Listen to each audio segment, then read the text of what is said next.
Salut à tous. Les sous-marins ne sont pas seulement des armes, ce sont des instruments psychologiques. Un sous-marin que vous ne pouvez pas localiser est un sous-marin contre lequel vous devez planifier partout en même temps.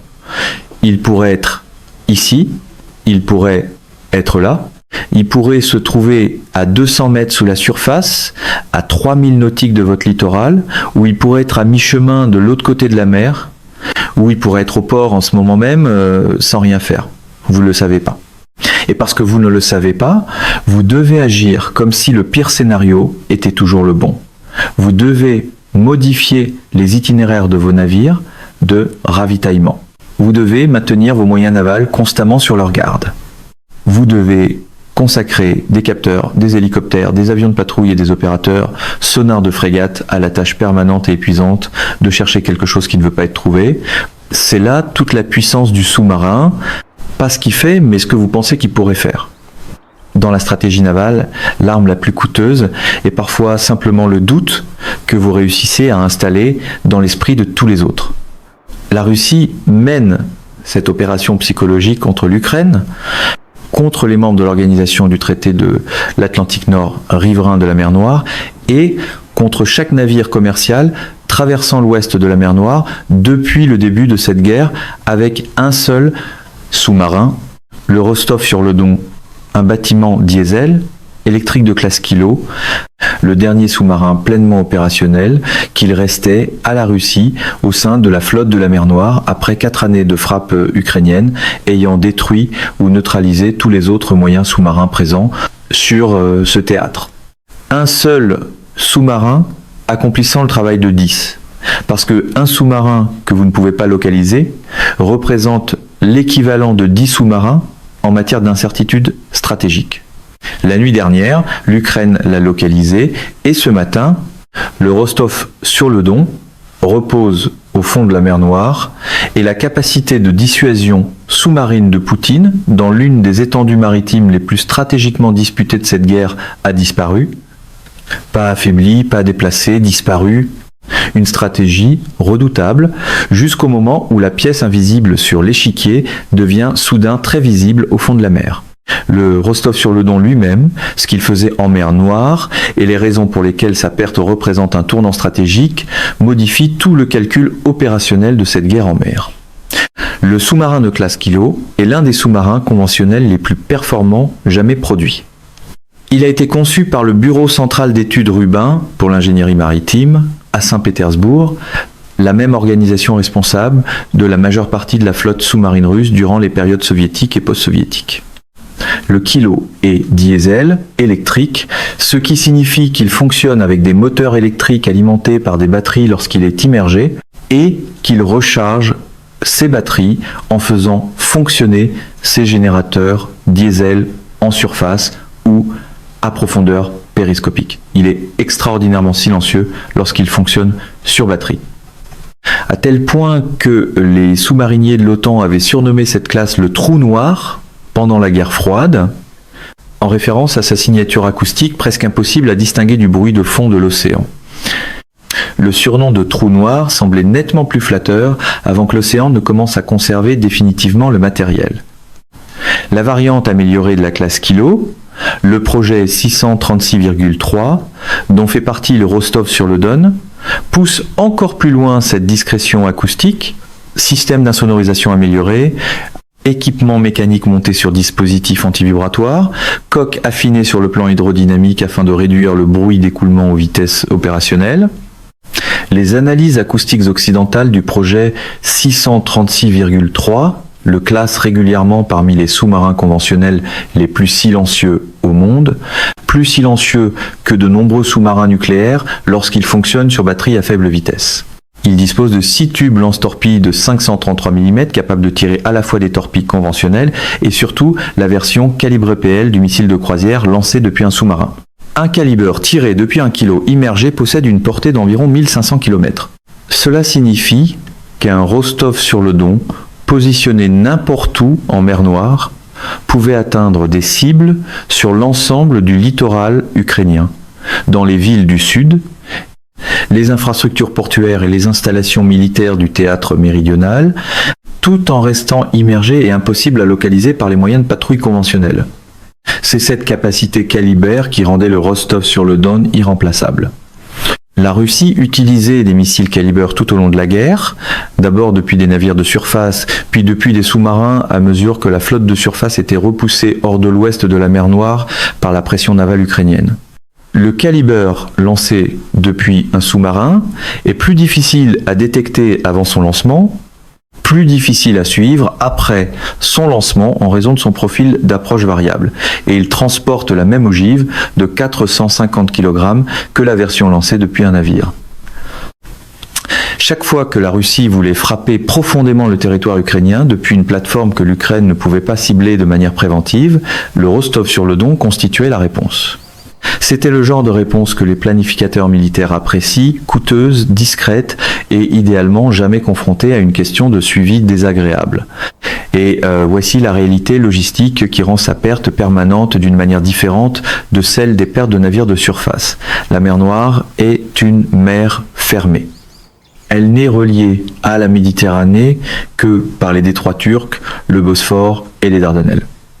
Et la Convention de Montreux de 1936, qui régit le passage dans ces détroits, interdit aux navires de guerre des pays non riverains de la mer Noire d'y pénétrer en temps de guerre et limite le tonnage ainsi que la durée de transit des navires de guerre des pays riverains revenant de zones maritimes extérieures. La Russie ne peut pas remplacer le Rostov-sur-le-Don en faisant entrer en mer Noire un sous-marin provenant de la flotte du Nord ou de la flotte du Pacifique. La Convention de Montreux et la manière dont la Turquie l'applique depuis le début de la guerre rendent cette option juridiquement et diplomatiquement impossible. La Russie ne peut pas non plus construire rapidement un bâtiment de remplacement. Les sous-marins de classe Kilo nécessitent de 4 à 6 ans de construction, même lorsque la chaîne de production dispose de toutes les ressources nécessaires. Et les capacités russes de construction sous-marine ont été mises sous pression par les sanctions qui ont coupé l'accès à certains fournisseurs de composants essentiels. Et la Russie ne peut pas transférer l'un de ses autres sous-marins capables d'opérer en mer Noire depuis une autre flotte parce qu'il n'y a actuellement aucun autre sous-marin russe en mer Noire. La géographie, la diplomatie et les calendriers de production. 3 bureaucrates très ennuyeux, capables de ruiner même le plus grandiose des plans navals. Le Rostov-sur-le-Don était le dernier, l'unique, le seul élément restant de la dissuasion sous-marine russe dans un théâtre où cette dissuasion accomplissait un travail stratégique considérable, bien au-delà de son utilisation réelle au combat. Lorsqu'il a sombré la nuit dernière, il n'a pas seulement emporté ses missiles Kaliber avec lui. Il a aussi emporté toute l'architecture d'incertitude qu'un seul sous-marin générait depuis 4 ans. Dans la nuit du 28 juillet 2026, la direction principale du renseignement ukrainien et le service de sécurité d'Ukraine ont mené une opération coordonnée de lutte anti-sous-marine qui a permis de localiser, suivre et détruire le Rostov-sur-le-Don alors que le bâtiment évoluait en immersion dans l'ouest de la mer Noire, à environ 80 milles nautiques au sud-ouest de Sébastopol. Localiser un sous-marin de classe Kilo, immergé en pleine mer, et réussir à l'attaquer n'est pas une opération de routine. Il s'agit d'un défi militaire et de renseignement extrêmement difficile que la plupart des marines du monde jugeraient exigeant, même avec un accès complet à leur propre réseau de capteurs, à leurs avions de patrouille maritime et à leurs propres moyens sous-marins. L'Ukraine ne dispose pas d'avions de patrouille maritime. L'Ukraine ne possède pas ses propres sous-marins. L'Ukraine ne dispose pas des systèmes sonars remorqués que les navires de surface de l'OTAN utilisent pour détecter passivement les signatures acoustiques des sous-marins à longue distance. Sur le papier, cela revient à se présenter à un duel d'escrime sans épée et à repartir malgré tout avec le trophée. Ce que possède l'Ukraine est différent. 4 années de renseignements accumulés sur la signature acoustique spécifique du Rostov-sur-le-Don. Les schémas de fréquences précis générés par son hélice, ses moteurs électriques et ses équipements auxiliaires, recueillis grâce à une combinaison de partage de renseignements avec des partenaires de l'OTAN et du propre réseau de capteurs ukrainiens installés le long de son littoral de la mer Noire. L'Ukraine dispose de réseaux d'hydrophones installés sur le fond marin dans les approches de ses eaux côtières, des capteurs acoustiques passifs qui écoutent en permanence les sons caractéristiques des équipements mécaniques des sous-marins, et l'Ukraine dispose de partenaires au sein de l'architecture de renseignement de l'OTAN qui, sans participer officiellement à l'opération, ont veillé à ce que les renseignements acoustiques et électromagnétiques pertinents soient disponibles pour les planificateurs ukrainiens dans les semaines précédant la nuit dernière. Le tableau de renseignement indiquait aux planificateurs ukrainiens que le Rostov-sur-le-Don suivait un cycle de patrouille dans l'ouest de la mer Noire, remontant périodiquement à profondeur périscopique afin de recevoir des communications, de recharger ses batteries et de mettre à jour sa situation de navigation. Les intervalles entre ces remontées à profondeur périscopique, généralement de 4 à 6 heures pour 1 kilo, fonctionnant en mode d'économie de batterie, créaient des fenêtres prévisibles de vulnérabilité relatives durant lesquelles le mât du schnorchel et le périscope du sous-marin dépassaient brièvement au-dessus de la surface. Les moyens de renseignement électromagnétiques ukrainiens suivaient depuis 3 semaines les émissions de communication du Rostov-sur-le-Don pendant ces passages à profondeur périscopique, établissant un schéma qui permettait au planificateur d'estimer, dans une fenêtre de 2 heures, le moment de la prochaine remontée à profondeur périscopique ainsi que la zone géographique où elle se produirait en fonction du déplacement du sous-marin. L'Ukraine a conçu la frappe autour de cette fenêtre. Pour quelque chose conçu afin de disparaître, développer un horaire régulier est une habitude plutôt malheureuse. Le système d'armes utilisé par l'Ukraine était une version modifiée de son drone anti-sous-marin développé sur le territoire national. Un système qui n'avait jamais été publiquement révélé auparavant, mais que des sources militaires ukrainiennes ont confirmé lors du compte-rendu, suivant la frappe comme étant un véhicule sous-marin autonome équipé d'une ogive à charge creuse, capable d'opérer en profondeur et guidé par une combinaison de poursuites acoustiques et de schémas de recherche préprogrammés dans une zone d'engagement désignée. 2 de ces drones sous-marins avaient été prépositionnés dans la zone d'opération estimée du Rostov-sur-le-Don 18 heures avant la fenêtre prévue de remontée à profondeur périscopique. Ils sont restés posés sur le fond marin en mode d'écoute passive, économisant leur batterie, jusqu'à ce que le Rostov-sur-le-Don remonte à profondeur périscopique à 0, un H18, heure locale, dans la fenêtre prévue et dans la zone géographique prévue. Le fonctionnement de son schnorchel a créé une signature acoustique que les 2 drones sous-marins ont détectée simultanément.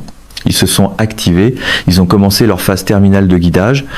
L'équipage du Rostov-sur-le-Don n'a eu que quelques secondes d'avertissement. Le sonar passif du sous-marin a détecté les menaces approchantes lorsqu'elles sont arrivées à moins de 400 mètres. Pas assez de temps. Aux profondeurs et aux vitesses concernées, 400 mètres représentent un avertissement qui se mesure en secondes, pas en minutes. Le Rostov-sur-le-Don a entamé une plongée d'urgence afin d'augmenter sa profondeur et sa vitesse, tentant de sortir du cône de guidage acoustique des armes en approche. Un drone a perdu sa cible pendant la manœuvre. Le second ne l'a pas perdu. L'un a manqué sa cible. Malheureusement pour le sous-marin, la guerre n'accorde pas de points pour un taux de réussite défensive de 50%. L'ogive a explosé contre la coque résistante du Rostov-sur-le-Don à 0 à 1H23, heure locale. L'explosion, confirmée par des capteurs sismiques exploités par plusieurs stations de surveillance de la mer Noire, était compatible avec la détonation d'une charge creuse contre la coque résistante d'un sous-marin à profondeur modérée. La surveillance acoustique qui a suivi a détecté les sons du sous-marin en train de se remplir d'eau puis de se disloquer, alors que les défaillances structurelles se propageaient à travers la coque endommagée. Il n'y a eu aucun survivant. Le Rostov-sur-le-Don a sombré par environ 600 mètres de fond dans l'ouest de la mer Noire. Son épave y restera. La direction principale du renseignement ukrainien a publié une brève confirmation à 09H00. Un sous-marin russe opérant en mer Noire avait été détruit par des moyens navals ukrainiens. Le communiqué ne précisait pas le nom du bâtiment. Il ne décrivait pas le système d'armes utilisé. Ce n'était pas nécessaire. Le silence de la Russie, total, complet et maintenu pendant toute la journée, confirmait tout ce que le communiqué n'avait pas dit. Parfois, le communiqué le plus retentissant est celui que personne ne parvient à publier. La Russie avait pris toutes les précautions disponibles pour protéger le Rostov-sur-le-Don. Comprendre pourquoi ces précautions ont échoué est important, non seulement pour analyser cet engagement particulier, mais aussi pour observer les vulnérabilités systémiques de la posture militaire russe en mer Noire.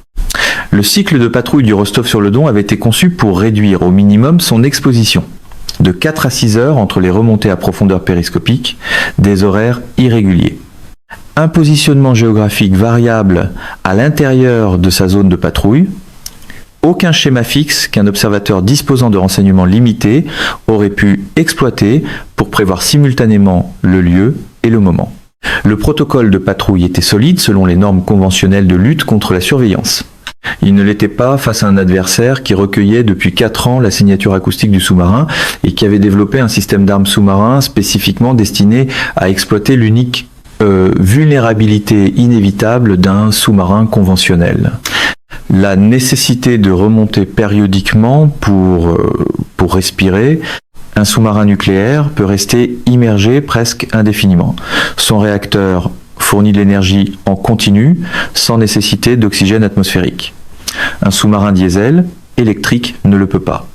Le kilo doit utiliser son schnorchel, il doit exposer son mât d'admission d'air au-dessus de la surface afin de faire fonctionner les générateurs diesel qui rechargent les batteries lui permettant d'opérer en immersion. Ce passage au schnorchel, aussi bref soit-il, aussi soigneusement planifié soit-il, aussi irrégulièrement programmé soit-il, est le moment où un sous-marin conventionnel est le plus détectable. Les générateurs diesel produisent du bruit. Le mât du schnorchel génère un écho radar. Les gaz d'échappement produisent une signature thermique. La perturbation de la surface au-dessus du schnorchel crée un sillage visible. La technologie peut promettre l'invisibilité, mais la physique finit toujours par envoyer la facture. L'Ukraine a conçu sa frappe précisément autour de cet instant. Le prépositionnement des drones sous-marins, la posture d'écoute acoustique passive, l'activation déclenchée par la détection du schnorchel, chaque élément de l'opération avait été construit autour de l'unique vulnérabilité inévitable du système de propulsion du Rostov-sur-le-Don. La Russie n'avait aucune parade contre cela parce qu'elle ignorait l'existence de ces drones sous-marins. L'Ukraine n'avait jamais révélé publiquement cette capacité auparavant. Elle avait été développée discrètement, testée discrètement et conservée en réserve précisément pour cette mission. La sécurité opérationnelle entourant le programme ukrainien de drones anti-sous-marins était suffisamment rigoureuse pour que le renseignement naval russe ne l'ait pas intégré à son évaluation des menaces pesant sur les opérations sous-marines en mer Noire. Se préparer parfaitement à la menace d'hier reste l'une des méthodes les plus fiables pour être surpris demain. C'est là la leçon la plus profonde. Les évaluations russes des menaces visant ses moyens en mer Noire reposent sur ce que l'Ukraine possédait au cours des années précédentes. Les capacités que la Russie connaissait, avait étudiées et contre lesquelles elle avait construit des défenses. L'Ukraine a constamment développé de nouvelles capacités, plus vite que la Russie ne pouvait mettre à jour ses modèles de menaces. Le drone naval Magora a surpris la Russie en 2022. Les drones de frappe à longue portée atteignant Engels ont surpris la Russie en 2023. Les drones sous-marins anti-sous-marins ont surpris la Russie la nuit dernière. L'Ukraine continue de trouver de nouvelles façons de détruire ce que la Russie croyait en sécurité. La Russie continue d'adapter ses défenses à la surprise précédente. Et c'est dans l'écart entre la prochaine capacité ukrainienne et la défense russe actuelle que le Rostov-sur-le-Don a terminé sa course. La défense continue de recevoir l'édition précédente du manuel alors que le champ de bataille est déjà passé au chapitre suivant. Les conséquences stratégiques de la perte du Rostov-sur-le-Don se répercutent sur toutes les dimensions de la position russe en mer Noire, militaire, économique et psychologique. La conséquence la plus immédiate est la disparition de la capacité russe de lancement de missiles Kalibr depuis des sous-marins sur le théâtre de la mer Noire. Le Rostov-sur-le-Don transportait, selon les estimations, un chargement de missiles de croisière dans ses tubes lance-torpilles et dans ses espaces de stockage de rechargement au moment de sa perte. Ces missiles reposent désormais au fond de la mer Noire avec le sous-marin. Plus important encore, la plateforme qui aurait pu les tirer lors de futures missions n'existe plus. Et comme je l'ai déjà expliqué, elle ne peut pas être remplacée. La capacité restante de frappe calibre de la Russie en mer Noire repose désormais entièrement sur des navires de surface. Et la flotte de surface russe en mer Noire a été si fortement dégradée par les frappes ukrainiennes qu'elle s'est en grande partie repliée à Novorossiysk et opère avec une extrême prudence dans des eaux où les drones Magura ukrainiens patrouillent activement. Un calibre lancé depuis un navire de surface exige que ce navire soit en mer, à portée et capable de survivre. Chacune de ces conditions est désormais réellement incertaine, d'une manière qui ne l'était pas avant que l'Ukraine démontre qu'elle pouvait couler des navires de guerre en pleine mer avec des drones Magura et des missiles Neptune. Un missile peut avoir une excellente portée. C'est nettement moins rassurant lorsque sa plateforme de lancement commence à manifester une forte préférence pour rester près du port. La deuxième conséquence est l'effondrement complet de la dissuasion sous-marine russe en mer Noire. Le travail psychologique accompli par le Rostov-sur-le-Don qui obligeait les planificateurs navals ukrainiens, les observateurs de l'OTAN et les opérateurs de transport commercial à prendre en compte une menace sous-marine, disparaît avec le sous-marin. Il ne reste plus de menace sous-marine russe en mer Noire. Les navires commerciaux traversant l'ouest de la mer Noire n'ont plus besoin de planifier leurs opérations en fonction d'une éventuelle attaque sous-marine. Les moyens navals ukrainiens n'ont plus besoin de consacrer des ressources de détection à la recherche de sous-marins. Les membres de l'OTAN riverains de la mer Noire n'ont plus besoin de maintenir une couverture de patrouille anti-sous-marine contre un sous-marin russe qui n'existe plus. La libération de ces contraintes de planification et de ces ressources de détection n'est pas anodine. La lutte anti-sous-marine est l'une des formes d'opérations navales les plus gourmandes en ressources. L'affectation permanente d'avions de patrouille, de navires de surface équipés de sonars et de moyens de renseignement au suivi d'un seul sous-marin constitue une charge pour la planification ukrainienne et celle de l'OTAN en mer Noire depuis le début de la guerre. Cette charge est maintenant éliminée. Un sous-marin invisible peut mobiliser une quantité énorme d'attention. Un sous-marin coulé est nettement moins exigeant. La troisième conséquence est commerciale. Le corridor céréalier de la mer Noire, la route maritime qui permet d'acheminer les exportations agricoles ukrainiennes à travers l'ouest de la mer Noire jusqu'au Bosphore, fonctionne depuis le début de cette guerre sous la menace d'une possible interdiction sous-marine russe. Les primes d'assurance pour les traversées de la mer Noire intégraient une prime de risque liée aux sous-marins qui augmentait le coût de chaque transport de cargaison. Avec la disparition du Rostov-sur-le-Don et l'impossibilité de le remplacer, cette prime disparaît. Les céréales ukrainiennes, l'huile de tournesol et les autres exportations agricoles deviennent légèrement moins coûteuses à transporter, ce qui rend l'agriculture ukrainienne légèrement plus compétitive à un moment où l'Ukraine a besoin de chaque avantage économique qu'elle peut obtenir. Le naufrage du Rostov-sur-le-Don constitue le point culminant d'une campagne navale de 4 ans qui a systématiquement démantelé la flotte russe de la mer Noire, des moyens les plus performants aux moins importants. L'Ukraine a commencé par le sommet, le Moskva en avril 2022, le navire amiral, le symbole de prestige, le bâtiment qui transportait le système de défense antiaérienne S-300, fournissant une couverture aérienne à l'ensemble de la flotte.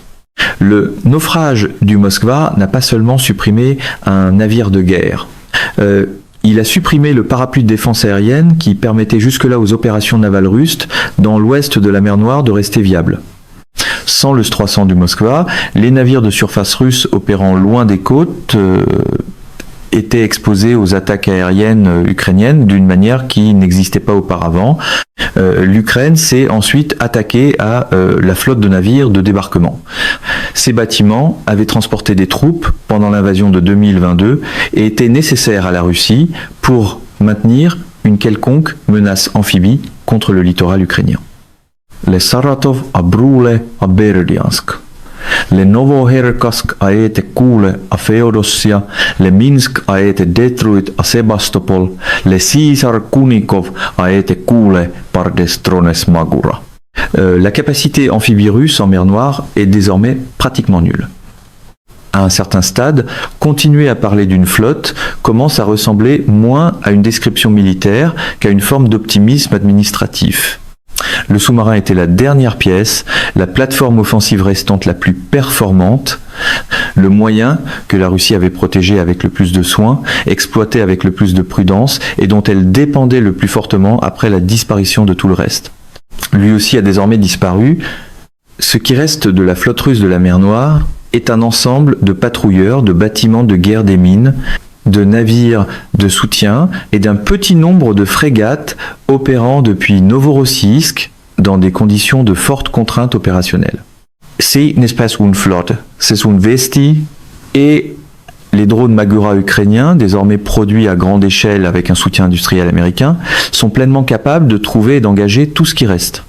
La frappe contre le port de Sébastopol, plus tôt cette semaine, a détruit les infrastructures de maintenance qui permettaient à la flotte de rester opérationnelle.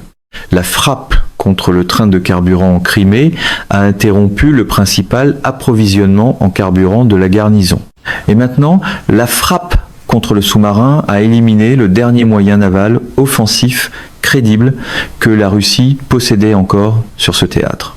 3 opérations en 3 jours, chacune visant une couche différente de l'architecture militaire russe en mer Noire. Aucune n'était accidentelle. 3 couches différentes en 3 jours. Le genre d'efficacité qui rend généralement les réunions d'état-major nettement moins joyeuses.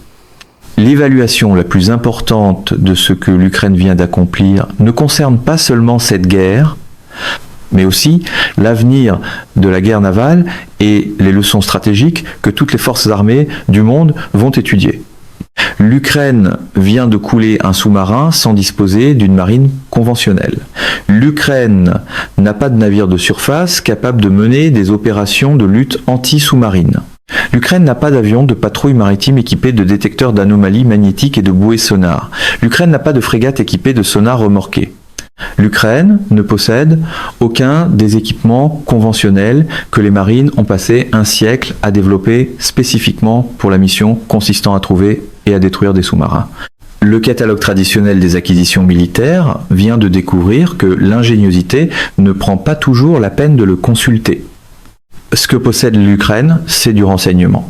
L'accumulation patiente et soutenue, pendant 4 ans, de signatures acoustiques, de schémas de patrouille, de données, d'émissions de communication et d'analyses comportementales concernant un sous-marin précis, opérant sur un théâtre précis.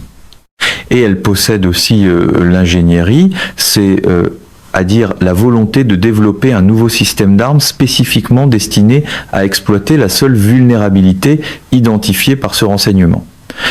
Cette combinaison renseignement patient et ingénierie conçue pour une mission précise a vaincu un système qui avait coûté à la Russie des centaines de millions de dollars à construire, des décennies à doter d'un équipage expérimenté et 4 années à protéger. C'est le modèle que l'Ukraine a appliqué dans tous les domaines de cette guerre. Elle ne possède pas davantage de moyens que la Russie. Cela n'a jamais été le cas. Ce qu'elle possède, c'est un meilleur renseignement sur certains systèmes russes et une créativité technique lui permettant de développer des contre-mesures spécifiques contre des vulnérabilités spécifiques. Cette approche a coulé un navire amiral. Elle a détruit une usine de bombardiers stratégique. Elle a coupé l'approvisionnement en carburant d'une péninsule et maintenant elle a coulé le dernier sous-marin de la flotte russe de la mer Noire. La leçon pour tous les planificateurs militaires qui observent cette guerre est inconfortable mais claire. Les systèmes militaires coûteux et sophistiqués, des systèmes qui valent des centaines de millions de dollars et représentent des décennies d'investissement institutionnel, ne sont pas protégés par leurs caractéristiques techniques. Ils sont protégés par leur sécurité opérationnelle. Et la sécurité opérationnelle face à un adversaire disposant du renseignement, de la patience et de la créativité technique dont l'Ukraine a fait preuve n'est jamais absolue. Une fiche technique brillante reste remarquablement résistante à l'eau jusqu'au moment où la réalité est invitée à participer à l'évaluation. Le sous-marin russe de classe Kilo était réellement performant, sa discrétion acoustique était réelle, ses missiles calibre étaient réellement dangereux. Rien de cela n'a compté lorsque l'Ukraine a passé 4 ans à apprendre sa signature acoustique, puis a construit une arme spécifiquement conçue pour le retrouver grâce à cette signature au seul moment où il devait nécessairement devenir détectable. Toutes les forces armées du monde possèdent des systèmes qu'elles considèrent comme trop performants, trop dissimulés ou trop protégés pour être réellement menacés. L'Ukraine a passé 4 ans à démontrer qu'une telle chose n'existe pas. Il n'existe que l'écart de renseignement entre ce que votre adversaire sait de votre système et ce qu'il doit encore savoir pour pouvoir le détruire.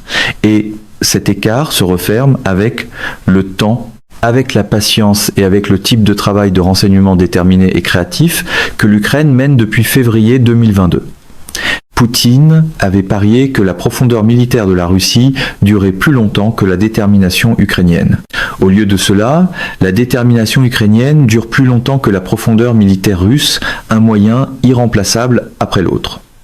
La profondeur stratégique est rassurante jusqu'au moment où quelqu'un commence à la mesurer au nombre de moyens impossibles à remplacer. L'idée à retenir de tout ce qui vient d'être présenté est que la flotte russe de la mer Noire a commencé cette guerre comme l'une des forces navales les plus puissantes de la région. Elle disposait de bâtiments de combat de surface, elle possédait des navires de débarquement, elle avait un sous-marin, elle avait un navire amiral assurant une défense aérienne de zone.